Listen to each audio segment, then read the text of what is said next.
All right, Catrice and the boys are here. Hello, Catrice. They're going to play us out to commercial because I talked too long. My buddy Fran Drescher is here. Also, the amazingly funny Cheryl Hines and her mom. We'll be right back after this. Don't go away.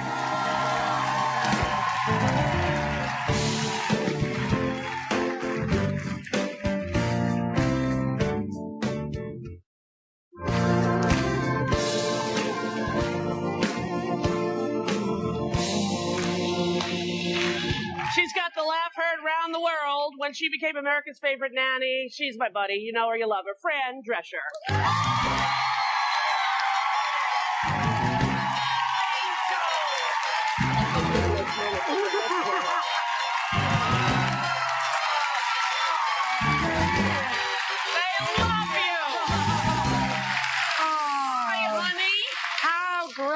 Good to see you. Thank you, and congratulations on your success. Thank you, and to You're you. in beautiful Chicago. Isn't it nice here? What an incredible city this is. And I never knew. Did you know? I knew. You knew. I knew it's a fabulous city. It has everything. Yes. The architecture, the integration with the old, the new.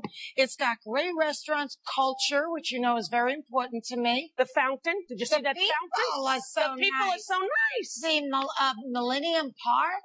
How unbelievable. It's an incredible city. I took a Segway tour on that. And I have to tell you, this is my last stop on a 5-week journey that included New York City, Paris, and London. And let me tell you, folks, this town holds its own. Wow! For your book?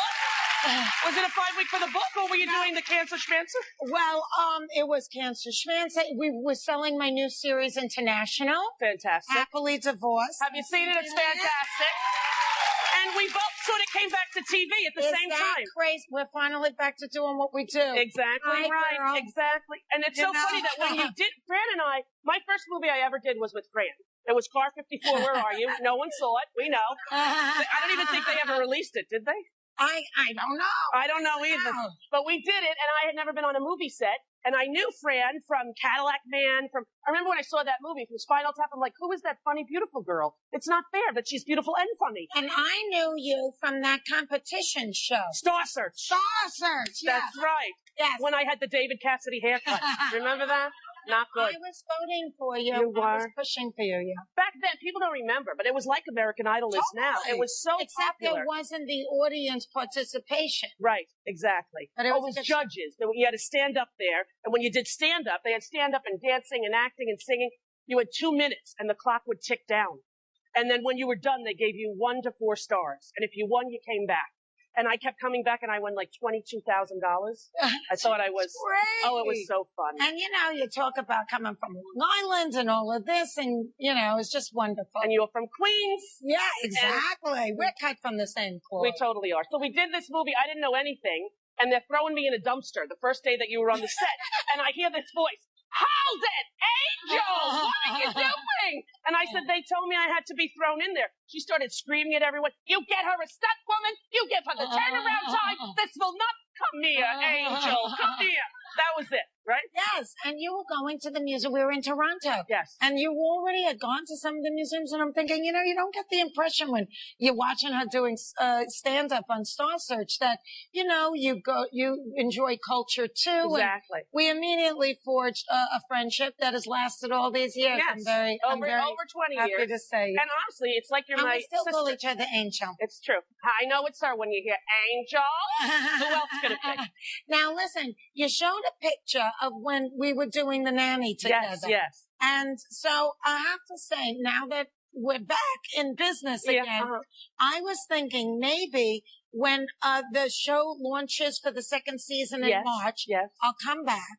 I'll do your show. But then we'll shoot a scene where maybe it'll be, because, you know, the premise of Happily Divorced is after 18 years, my husband wakes me up in the middle of the night and says, "Honey, I think I'm gay." Yeah.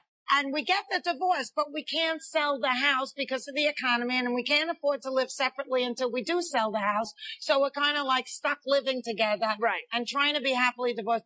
So anyway, maybe we can trump something up where... Hold it. Did you have to say Trump? Okay, go ahead. Keep going. We could make something up. Yeah. Where you're like doing a show when the spouse comes out. Right. And then we'll shoot a scene just like we did for the nanny. I'm in. Happily divorced. I'm in, honey. You don't have to ask me twice. I'll do whatever. That'd be fun. Then I'll be on OWN on your show, and you'll be on TV Land on my show. Right, and the show's a big hit on TV Land. It's a big hit across the board. You got renewed. For a baby. season. Isn't that good? Oh, it's so exciting. And it is based. I'm so grateful, in this day and age, and this economy and everything, to be working, making people laugh, doing something I love to do. It's great. And everything that, I do, it helps inform, what my purpose. Right. The Cancer Schmancer organization. Yes. We're going to talk about that after we come back from the break. But it's based on your life because Fran was married to Peter for a long time. Inspired. And then Peter, who is writing on the show with you. Yes, he's executive producer. Peter and Fran created and produced The Nanny. And they did that for all those years successfully. Then they got divorced. Very difficult time. Peter, figured out he was gay and they didn't speak. Franny got sick. Yeah. Found out she had cancer. Peter was there. And they were back, and they're the closest of friends, and now they're producing and writing this show about their real life. And it's really very beautiful how you love. Funny, and the global message of the show is love is love. It's not conditional. Right. Everybody has to live from their authentic self. And the fact that you live this truth makes it even better to watch you do it, because it's real. We're going to take a break, come back and talk about Cancer Schmancer and Franny's new book. So don't go away. You're watching OWN.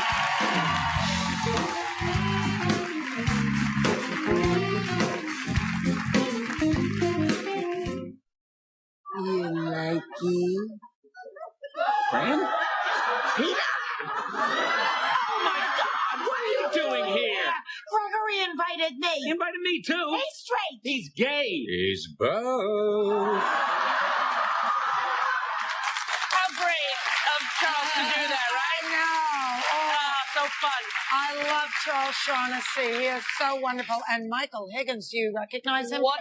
All the movies that he's Best in Show. Oh, the guy's hysterical. And he didn't play any gay parts after Best in Show because that was all they were offering him. Right. So he ended up doing a slew of movies that, people have seen where he played straight. And then this part came along and he wanted to work with me. And the role was so interesting because the character is, has been straight his whole life. Right. So, he walks that razor's edge. He doesn't really know how to integrate fully into the gay community yet. Right. It's a culture that he's getting to learn and know and feel comfortable with. And so, he does such an amazing job. He does. And it's a great show. It's on TV Land. Tell everybody when it's on.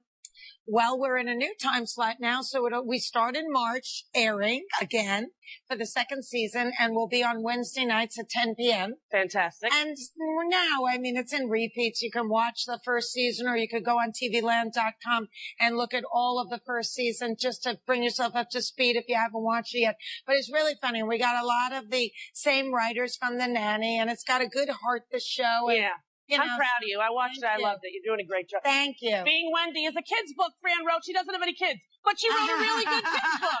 I was one. You were, actually. And you do have nieces. Yes, and I am the nanny. Yes, that's true. But it's a great book about how people try to put you in a box, and you wrote it yourself. Yes, I did. And I did. And we got a very good illustrator. And, I'm very proud of it because I think that, I wanted to leverage the fact that the popularity of The Nanny with children who weren't even alive when I was shooting the show. Like Vivi. Yes, exactly. It's so major. And the message that I wanted to get across to them was to celebrate their individuality. Right. That they don't have to conform to any specific type and, just to be nurtured for who they are. And it's great to have a book like this for kids with a girl featured. Right? It's all about the girl, Wendy, and how she could find out who she is without having to be in a box. So, bravo, feminist little book for children in the best way, right? Now, everybody knows that you had cancer, And unlike most people who have cancer who get over it and try not to ever think about it again, you decided to make it your life's mission. Right. I turned it into a cottage industry. Right, exactly. So you reformed the foundation Cancer Schmancer, and you did the book Cancer Schmancer. Yes. And now what's happening with that? Well, we have this fantastic new program. I really urge everybody to go onto our website, cancerschmancer.org, or the, our other website, which is Trash Cancer. That's the program.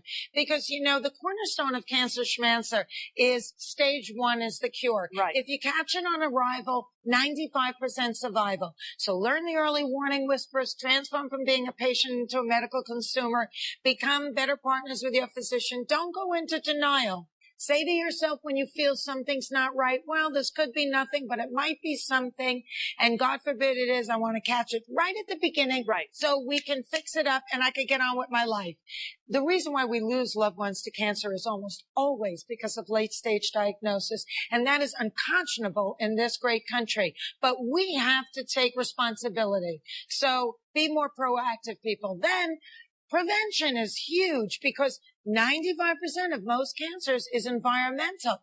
So we have the capability right now today to start helping reduce our risk of cancer for ourselves and our families by making better choices. About our diet. Yeah, a healthier lifestyle. Just start with the home. What you clean your home with, what you put on your skin, and what you put in your mouth. And every time you go shopping, try and make one thing a healthier choice. And so that falls under our prevention program, and that's our new big program. It's Trash Cancer. The jig is up, because once you wake up and smell the coffee, it's hard to go back to sleep. So I'm sounding the alarm, and very articulately, I might add. You're like, just press go, and I don't have to do anything. I love it. You forgot what a great guest I am. Honey, I haven't forgotten. Oh. While you were telling the story about cancer, tell everybody about how being famous was not necessarily a benefit. Tell them that about nobody. Remember you told me that? No. Okay, can I tell? All right.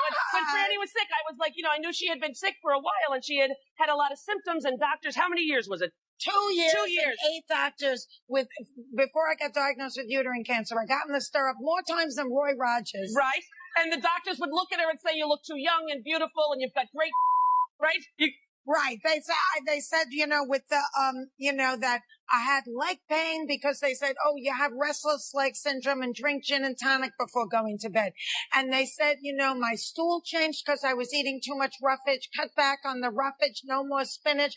And then my breast was so hard and they said, well, you had the of an 18-year-old, which I do. But now there I was in need of roughage, going to bed sloshed in some vain attempt to cure myself. Right.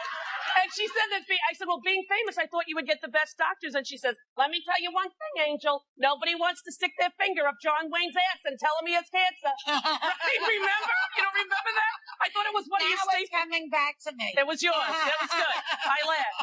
All right. Now, Franny has this best friend, Judy. She's been her best friend forever. Yeah. I've known Judy since I've known Fran for 20 years because once you're in the mishpucha, you never get out. Okay?